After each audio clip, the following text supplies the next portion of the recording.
Você não é vítima da sua dor, você não é vítima do que te aconteceu. Seja muito bem-vinda a este vídeo, eu estou muito feliz em te ter aqui. Eu espero que você permaneça neste vídeo até o final, porque Deus tem uma direção para a sua vida, algo que com certeza vai alinhar o seu propósito, a sua vida espiritual com a missão que Deus reservou para você. Você não é vítima do que fizeram com você, você é protagonista da tua história. Porque o protagonista, por mais recaídas que ele tenha, ele sabe que o fundo do poço não é o seu lugar.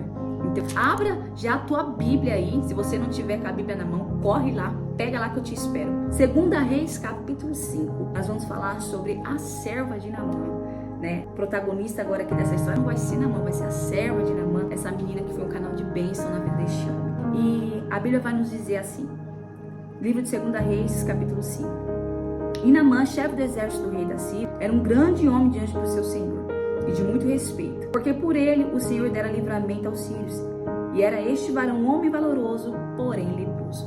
Primeiro ponto que eu quero que você entenda aqui nessa história é que a Bíblia começa a narrar Naamã como um homem valoroso. Naamã é um homem importante. A Bíblia diz que ele era chefe do exército do rei da Síria, e através da vida dele, a Síria estava conquistando muitas vitórias. A Síria, nesse momento aqui, nessa época, neste tempo, neste período, era uma grande potência militar, né? Um exército forte, poderoso. Então, a Síria está vivendo o seu auge, a Síria está vivendo o seu melhor momento, né? A Síria está vivendo ali o seu melhor momento, e a Bíblia diz que Naamã está na frente desse exército. Naamã é que dita as regras, né? Naamã é que conduz o exército à vitória. Então Naamã não é qualquer homem, Naamã era um homem importante, ele ocupava uma posição importante naquele tempo. E a Bíblia começa a falar sobre as qualidades deste homem, né? Um homem valoroso. A Bíblia diz que era um homem respeitado. Ele era leproso, ele tinha a lepra, e a lepra era uma doença, né, que queimava na pele, uma doença terrível naquele tempo, incurável naquele tempo. Então, quando a Bíblia fala ali das suas qualidades, porém leproso, parece que tudo aquilo que Naamã tem, que o qualifica, parece que vai ser tudo jogado rala abaixo, né? Quando a gente vê essa vírgula, quando a gente vê esse porém, o porém, ele se sobressai nas qualidades que Naamã tem. E a Bíblia vai continuar dizendo que saíram tropas da Síria e da terra de Israel, levaram preso uma menina que ficou ao serviço da mulher de Naamã. Aqui é o ponto da história que eu quero compartilhar com você. A Bíblia começa falando sobre Naamã e aqui já vai entrar falando dessa menina. A Bíblia não fala muito da história dessa menina, dos seus pais, se seus pais estão vivos ou não. Só que a Bíblia fala que essa menina ela foi tirada da sua terra natal, né? A liberdade dessa menina foi roubada. Essa menina não está mais na sua terra natal, essa menina não está mais com seus pais. Essa menina ela foi arrancada da sua zona de conforto. A Bíblia não fala também quantos anos essa menina tinha. Só que a Bíblia vai dizer que essa menina agora ela está escravizada, e essa menina ela vive agora a serviços de Naamã. Ou seja, ela trabalha na casa de Naamã, ela serve a família de Naamã. Falar que Naamã ela vai simplesmente ser um canal de bênção na vida deste homem. Tomara que o meu Senhor estivesse diante do profeta que está em Samaria, ele o restauraria da sua lepra. Então essa menina ouve, né? Talvez ali a esposa de Naamã comentando, acredito eu, do seu marido Naamã, que é leproso, e essa menina, no mesmo momento, ela olha para a mulher de Naamã e ela diz: quem dera se o meu Senhor fosse a Samaria, em Israel. Lá ele encontraria o profeta que o restauraria da sua lepra.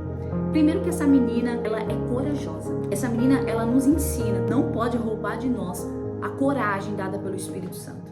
Primeiro ponto importante aqui nessa história, essa menina ela é corajosa, sensível, delicada, rancorosa. Afinal, a gente não pode romantizar o que a gente leu aqui. A gente não pode romantizar o texto, as escrituras, porque não tem nada de lindo nessa história, de bonito nessa história. Quando a gente vê o que aconteceu com essa menina, quando a gente vê que essa menina foi arrancada da sua terra, arrancada dos seus pais.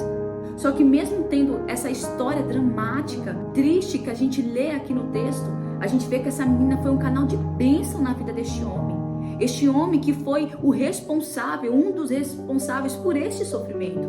Porque se a Bíblia diz que era através da vida de Naamã que o rei, né, que a Síria tinha muitas vitórias, é porque Naamã contribuiu com esse sofrimento. Naamã foi uma ferramenta, foi um canal para esse sofrimento, mas da mesma forma que Naamã foi um canal, uma ponte para esse sofrimento, essa menina ela foi também uma ponte para que Naamã recebesse a cura.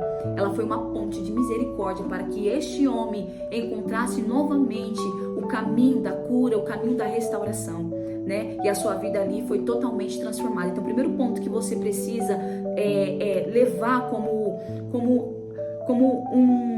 um ensinamento através dessa palavra é ser corajoso, independente das circunstâncias, sabe? Não se tornar vítima do que fizeram com você, não se tornar vítima do que você está vivendo, não se tornar vítima da dor. Quando você se torna vítima, você enxerga tudo à sua volta como uma calamidade. Quando você é vítima, você não tem força para se levantar. Você começa a se sabotar, você mesmo se sabota, entende? Você começa a dizer, eu não consigo porque fizeram isso comigo. Eu não vou conseguir vencer porque eu não tenho apoio. Eu não vou conseguir realizar os meus sonhos porque eu não tenho quem me ajude. Então, quando você começa a se vitimizar, você começa a enterrar, sabe? Os sonhos que está sobre a sua vida, você começa a enterrar o destino profético que Deus reservou para você. Encarar os desafios com coragem na sua vida, entende? Porque você não é vítima, você é protagonista da sua história. Segundo, essa menina, ela simplesmente servir, uma virtude com ela, ela tem uma identidade. A Bíblia não revela o nome dessa menina, mas essa menina, ela tem uma identidade de servir. E ela está na casa de Naamã servindo. Não só de um modo, essa menina, ela tem uma identidade. E a identidade dessa menina é servir. Ela está na casa de Naamã servindo. Mas quando eu falo servir, eu não estou falando só sobre serviços domésticos. Porque essa menina é uma escrava, então provavelmente ela trabalhava nos serviços domésticos na casa de Naamã. Mas eu não estou falando deste servir. Eu estou falando que ela serviu como uma serva de Deus, como um instrumento de bênção na vida deste homem. Tomara que meu Senhor fosse até Samaria, porque lá tem um profeta. Ela está se colocando como um canal de bênção na vida deste homem. Ela está se colocando como uma ponte de acesso. Naamã não conhecia Deus. Naamã não tinha um relacionamento com Deus. Naamã não conhecia a verdadeira fé cristã, mas através da vida dessa menina e através dessa conexão, esse homem vai receber sim o milagre que ele tanto esperava e que, então, essa menina, ela vai servir com excelência. Ela tem uma identidade e essa identidade não pode ser mudada, não pode ser negligenciada. Você tem uma identidade.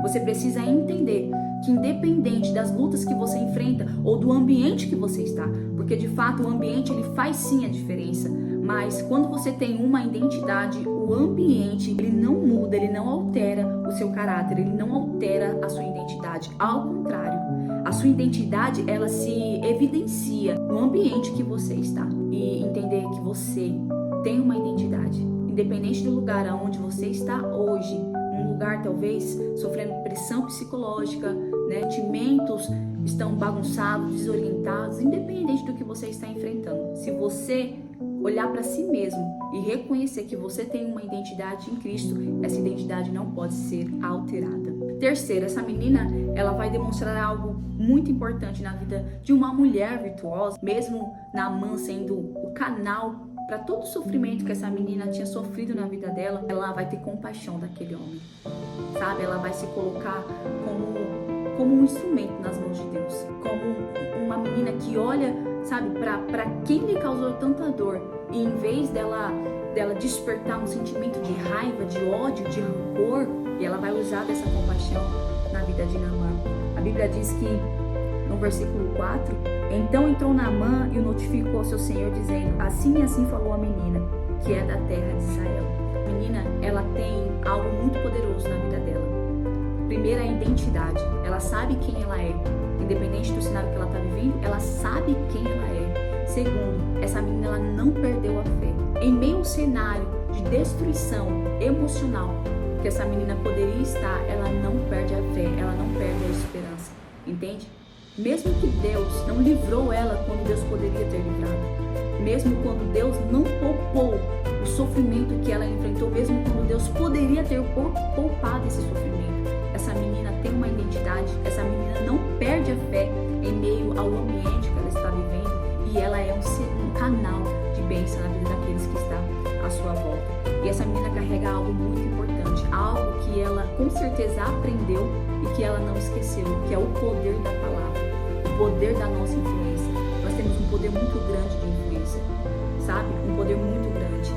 nem que se for pequeno, mas você tem o poder de influência naquelas pessoas que estão à sua volta. E essa menina ela vai usar a palavra de Deus, algo tão poderoso quanto a palavra de Deus, para influenciar este homem a procurar o caminho da cura, a procurar o caminho da restauração, o caminho da salvação.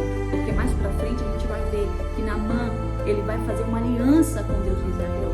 Naamã, ele vai deixar o pecado da idolatria. E ele vai pedir ali para Eliseu, depois que ele recebe a cura, depois que ele mergulha no Rio Jordão, ele vai pedir ali para Eliseu um pouco de terra, né? Permissão para levar um pouco de terra ali da terra de Israel e levar para a sua terra para que ele viesse se prostrar somente ao nosso Deus vivo. Então a gente vê a influência dessa menina sobre a vida de Naamã, que de fato ela foi um instrumento e a influência dela gerou na vida de Naamã resultado. E esse é o poder da sua influência na vida das pessoas que Deus coloca no teu caminho, na vida daqueles que de alguma forma vão cruzar o seu caminho. Você precisa ser essa influência. E pra gente encerrar aqui, a gente vê a humildade, né, dessa menina, uma menina jovem que passou por tanto sofrimento, mas não perdeu a humildade. Porque a humildade, ela não é um sentimento. Você não nasce humilde. A humildade ela é uma virtude. E essa virtude da humildade, ela precisa ser doutrinada. Cada dia você precisa doutrinar a humildade. Você precisa, no dia a dia, né, ter hábitos, atitudes, renúncias que vão te ensinar a ser humilde, que vão doutrinar essa virtude chamada humildade. E essa menina, ela tinha essa humildade, ela foi humilde, ela foi simples, mas acima de tudo ela foi canal de bem. Você não é vítima. Não se coloque como vítima da sua dor. Não se vitimize, não se menospreze. Pratique algo chamado automotivação. Quando você olha para você e você se motiva, você sabe quem você é em Cristo Jesus. Você sabe que você nasceu para vencer. Você sabe que Deus tem um destino, que é uma palavra sobre a tua vida. E essa palavra, ela vai se cumprir se você permanecer com essa identidade que Deus está gerando sobre a sua vida. Que Deus abençoe. Eu espero que muito que Deus tenha falado ao seu coração. Comenta aqui, amém, eu creio, eu recebo. Se essa palavra te deu direção, falou no teu coração. Não se esqueça de se inscrever no canal, de ativar o sininho das notificações, assim todas as vezes que a gente estiver aqui trazendo um ensinamento da palavra, falando aqui palavras de fé